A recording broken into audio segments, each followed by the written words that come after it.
Economic Development Partnership, who remain with us this year as the ones that will walk the journey with you as far as the recipients of the grant funding go. We then ran around last year and advertised for any community groups to apply for funding, and we managed to get 11 organizations who we worked with for a year, and they really made a significant impact in terms of the areas in which they were working. This year we've managed to double that allocation, and we found 22 community-based organizations that will be working in and around our catchments and also within informal settlements, trying to improve the state of sanitation in around the city. So my job today is just to explain to you some of the processes that we went through in terms of scoring and deciding who would be eligible for grant funding this year. We received 4 applications from the Catchment Management Forums. We know you all by name, at least in terms of your proposals. And I'm very happy to say that every single Catchment Management Forum that applied was successful in terms of their grant funding application. Not only were you successful, you received the full allocation of what you actually requested. Yeah, that deserves a round.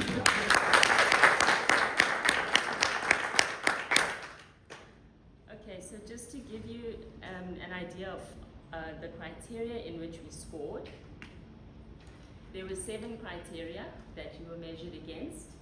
One was the proximity score, which is about 10%. I mean, all of the Catchment Management Forums are within the proximity of hotspot areas where we see polluted rivers that we want to attend to. The second one was the community reach score, which is really about how many people are going to benefit directly from your activities, from your project. Like how many will you employ, how many people will you reach through education and training. So there were direct beneficiaries considered, but there were also the broader community beneficiaries. The third criteria was the duration of the project. So the funding runs from financial year to financial year. So all of the projects need to be concluded by the end of June. The next criteria was sustainability.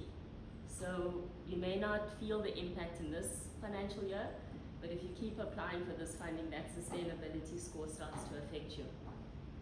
And that's because we are looking for projects and non-profit organizations who demonstrate the ability to attract funding from different sources, because the city won't be able to carry every project every year to the same value. The next one is financial credibility. So everybody gets a standard high score until they damage their reputation in the city. So this one I'm sure Lauren will speak to, but we really have had instances where either we've allocated funding, we've met with the candidates, we've gone to their location and believe in their proposals, but when it comes time to provide evidence of the monies that they spent in terms of cleanups, they really struggle and then become difficult to reach. We also have some strange interpretations of how funding can be spent. So at the end, with our last payment, we experienced some submissions like for year-end parties and things like that, which is completely unacceptable in terms of the provisions of the funding. Yeah. So there are challenges working with community organizations, which thankfully we have an incubator to assist us with. But just be mindful of that. The next criteria was the project complexity score. So we all have big, hairy, audacious goals. I would love for everyone to have the goal of eradicating river pollution in Cape Town as a goal, but it needs to be practical within the funding that you have and the time that we have. So the complexity score was affected if there were projects where you require a lot of permits to do the work, or if you're in a particularly sensitive area that requires a lot of red tape. And then the final score, which was the highest weighting, which is 30%, was the project impact score. So how much of an impact is your project likely to have on the problem that we're trying to solve?